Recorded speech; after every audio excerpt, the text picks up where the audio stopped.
the grandest gift. The funereal air, thick with the perfume of lilies, a fragrance Rose cherished, was suffocating. Lily struggled to heed the minister's eulogy, her thoughts snagged on the ludicrous drama back at the estate. Karen, of all people, attempting to seize her birthright. A darkly humorous notion were it not fueling a slow burn of resentment. The legal proceedings were swift. To everyone's astonishment, Rose had bequeathed everything, the manor, its opulent contents, the vast grounds, solely to Lily.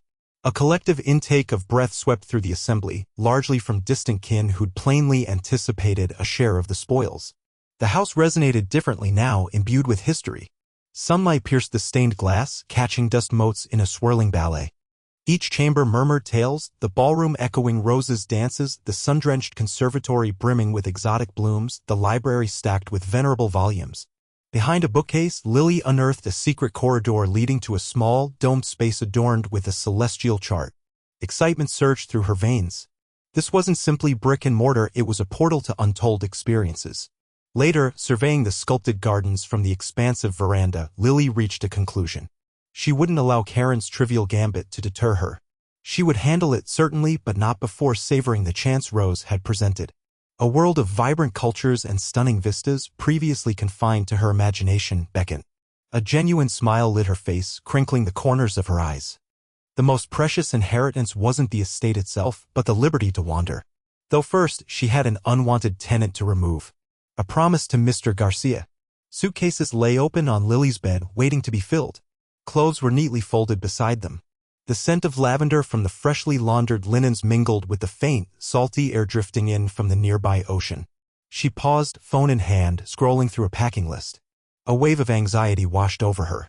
Leaving the house felt different now, tainted by Karen's audacious claim. Later, she found Mr. Garcia tending his roses, the late afternoon sun painting his garden in warm hues. "Mr. Garcia," Lily called out, approaching the fence. "I'm heading out of town tomorrow. Just a short trip, but I was wondering if you could keep an eye on things." He straightened up, snippers in hand, a gentle smile spreading across his face. "Of course, Lily. You know I'm always happy to help. Where are you off to this time?" "Just a quick research trip to Italy," she explained. "I'll only be gone a week, but after recent events, I'd feel much better knowing someone trustworthy was around." She didn't elaborate, the unspoken understanding hanging in the air between them. Mr. Garcia nodded, his eyes twinkling. "Consider it done, Lily. That house will be safer than Fort Knox. You go enjoy your trip, learn something new, and don't you worry about a thing. I promise to keep a close watch." He placed a hand on his heart, a silent vow of protection.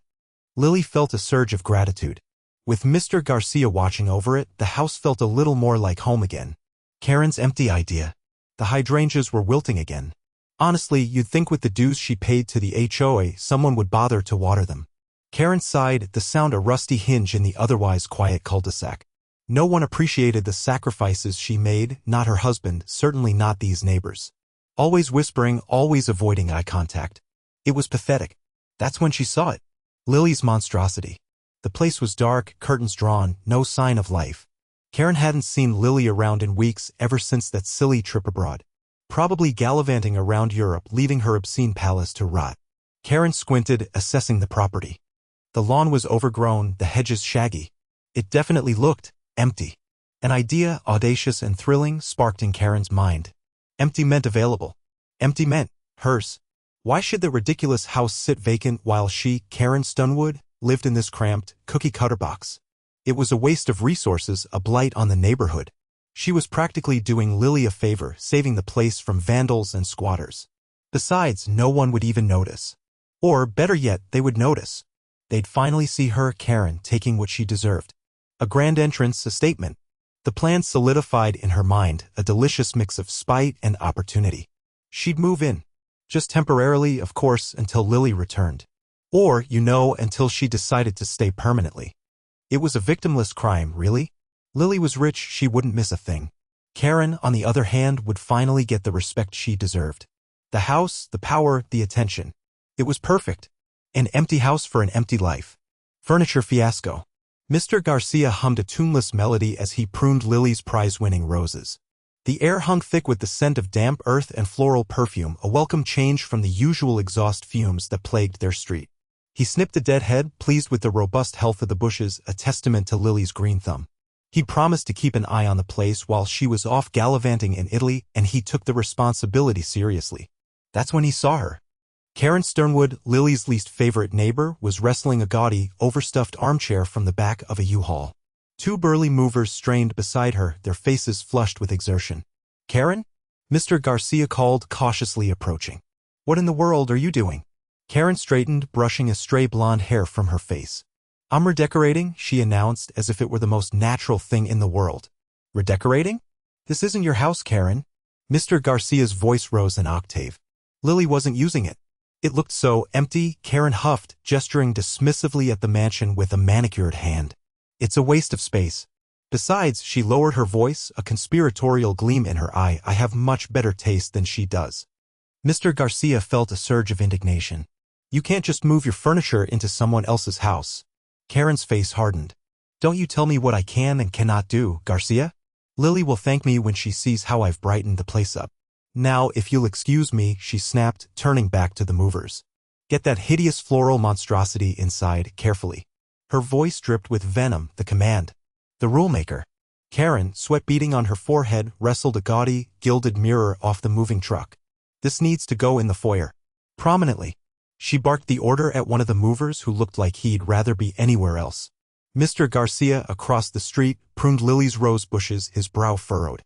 He hadn't seen Lily in months, and this felt wrong. Later that afternoon, a bright yellow sign appeared on Lily's meticulously manicured lawn, hammered into the earth with unsettling force. "No parking on the grass. Fines will be enforced."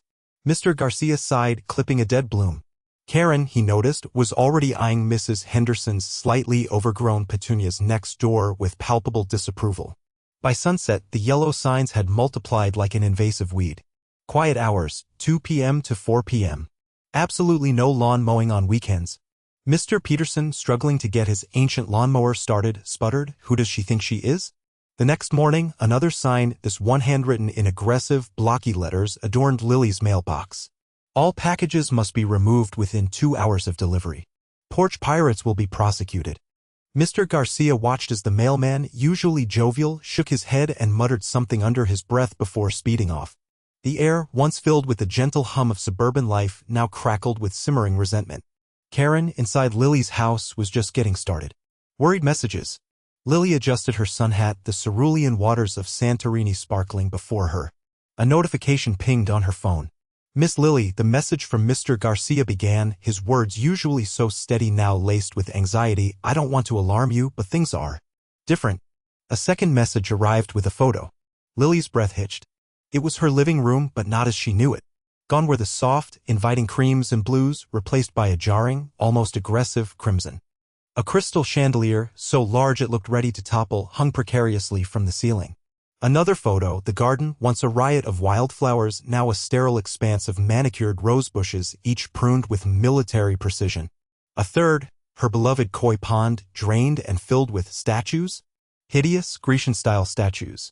"She says she's improving the property," Mr. Garcia wrote, his concern palpable. "She's changed the locks too, Miss Lily. I can still get in with my key, but—" Lily felt a cold dread wash over her, eclipsing the warmth of the Greek sun. Karen had truly lost it. This wasn't just an HOA dispute, this was an invasion. "I'm coming home, Mr. Garcia," she typed, her fingers trembling slightly. "Book me the first flight you can find." The Sapphire Sea suddenly seemed vast and indifferent, no match for the escalating chaos brewing back home.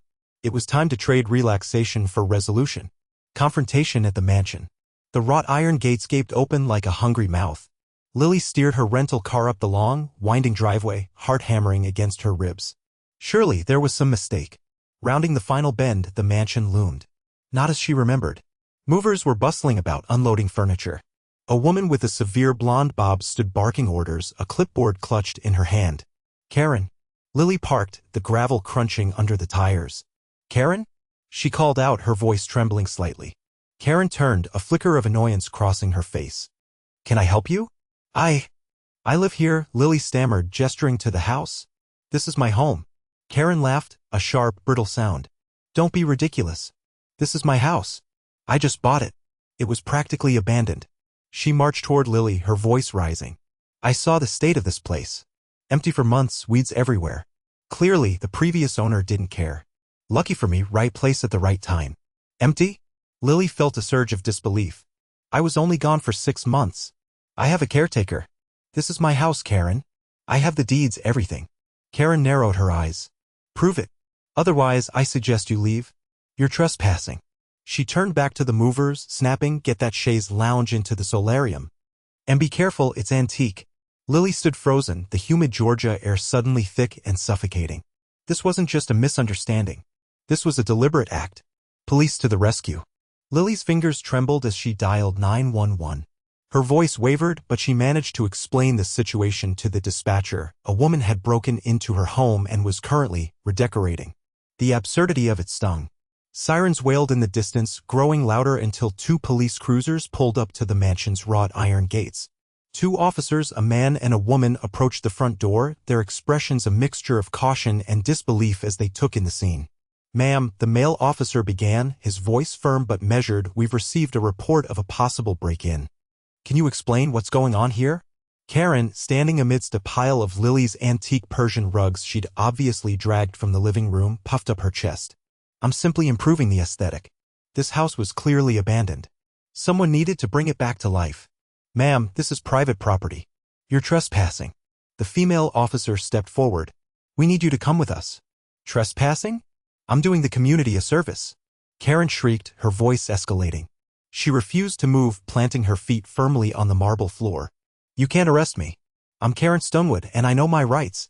The officers exchanged a look. It was clear negotiation was off the table. With practiced efficiency, they moved to restrain her.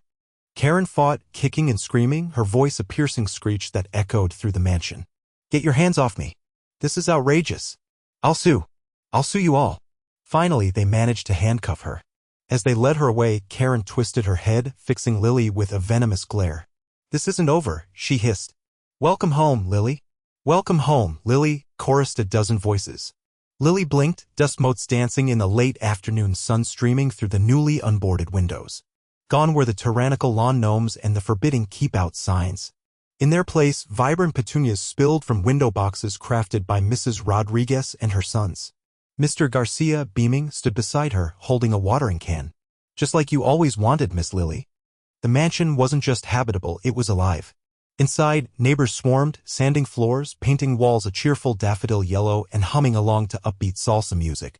Maria's empanadas filled the air with a savory aroma, battling the lingering scent of bleach Karen's doing, apparently. 2 weeks later, the mansion pulsed with music.